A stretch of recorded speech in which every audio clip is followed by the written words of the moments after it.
Fait divers. Un homme porte plainte contre sa petite amie car Cécile lui a promis de manger son foie si jamais il la quitte.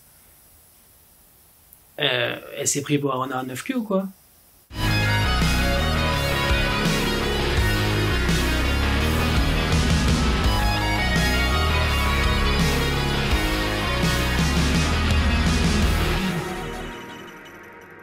Salut à tous, Singa Rider, et voilà, je me montre à visage découvert, donc vous me direz si ça vous plaît plus que les avatars, sinon eh bien je retournerai à mes avatars. C'est vous qui décidez dans les commentaires, dites-le moi. Je vous retrouve donc aujourd'hui pour vous parler du drama My Girlfriend is a Gumiho. C'est un drama qui m'a été conseillé par une amie, et j'avoue que même si le synopsis m'intéressait, j'avais un peu peur de sa date, sachant qu'il est sorti en 2010, c'est que la dernière expérience de drama en 2010 que j'ai eue, c'est-à-dire Lie to Me, m'a vraiment déçu. Donc j'avais un peu peur. Le drama nous entraîne sous la route de Cha Dong-woo, un étudiant normal qui souhaite devenir acteur de films d'action.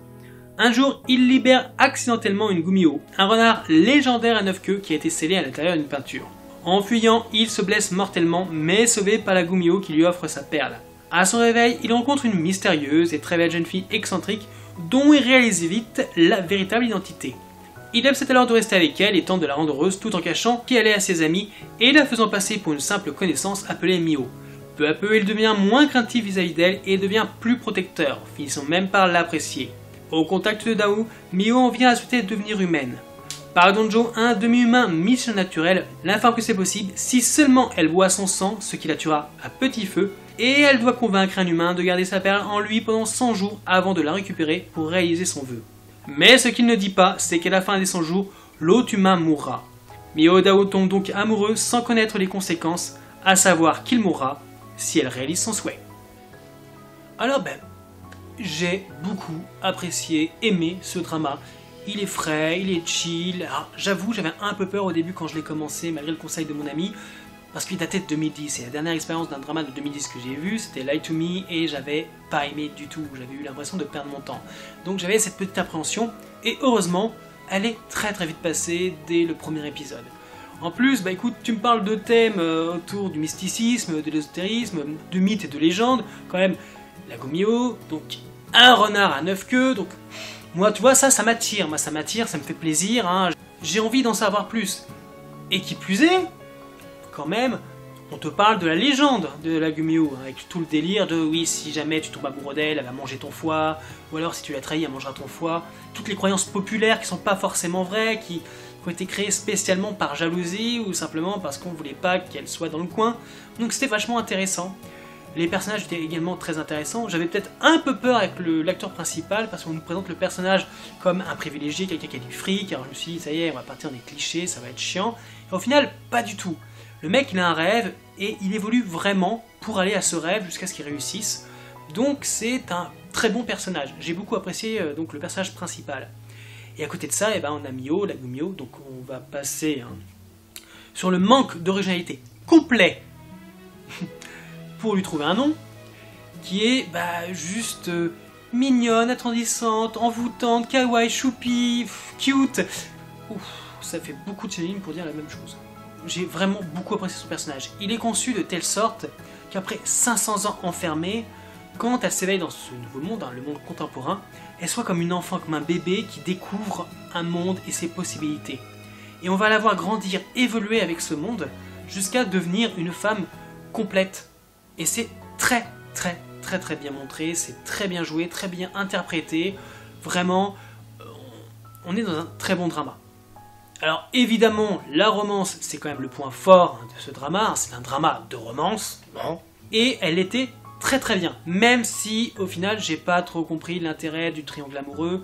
La rivale, elle a beau être canon, il y a plusieurs moments, je me suis dit, à part faire chier le monde, tu sers à quoi? Bon, je sais, c'est sans doute son rôle principal. Mais je pense que tu l'ôtais de l'équation, ça ne devait pas changer grand chose pour le drama. Mais vraiment pas beaucoup. Ce que j'ai beaucoup apprécié aussi avec la romance, c'est qu'on a une romance secondaire. Mais elle est beaucoup plus mature, plus adulte. Mais elle n'est pas ennuyante, au contraire elle est intéressante et en plus elle est drôle. Les deux personnages ensemble font vraiment un très bon duo et c'est top. Donc ouais, non, j'ai vraiment beaucoup apprécié. Il y a aussi d'autres personnages, des personnages plus secondaires, qui apportent tous un petit truc. Mais non, on s'ennuie pas un seul instant, c'est bien écrit, c'est bien réalisé. Les effets spéciaux sont pas dégueulasses, hein, on pourrait croire, hein, parce qu'il faut quand même animer en image synthèse 9 queues, donc c'est plutôt pas mal.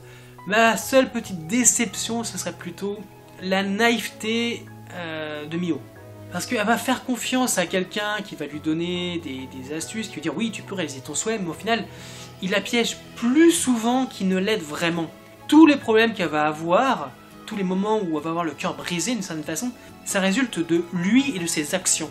Rien que le fait déjà qu'il mente complètement sur le fait que le personnage principal va mourir si jamais il lui redonne sa perle.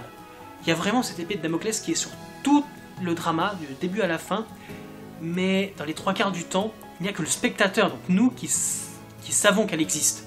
Tous les autres personnages, surtout les personnages principaux, ne le savent pas. Donc ça ajoute vraiment un suspense qui est vraiment très intéressant et que j'ai beaucoup aimé. Je ne vais pas vous mentir, s'il y a une chose pour laquelle je retiens énormément ce drama, au point de peut-être garder juste les scènes où elle apparaît, c'est la présence de Yomin. Yomin du groupe Tiara, aka mon deuxième groupe favori en termes de K-pop. Elle est mignonne, elle est géniale, elle a un petit rôle très simpliste, donc voilà, elle fait pas non plus des vagues, elle n'est pas exceptionnelle dans son rôle. C'est sans doute un des premiers rôles qu'elle a dû faire, mais je l'ai vraiment adorée parce qu'elle est trop belle, je l'aime. Yomin, tu es parfaite et tu n'as pas beaucoup changé, tu es toujours aussi belle aujourd'hui que tu étais il y a 10 ans. Je t'aime. Voilà, c'est vraiment mon coup de cœur pour le drama, c'est la présence de Yomin.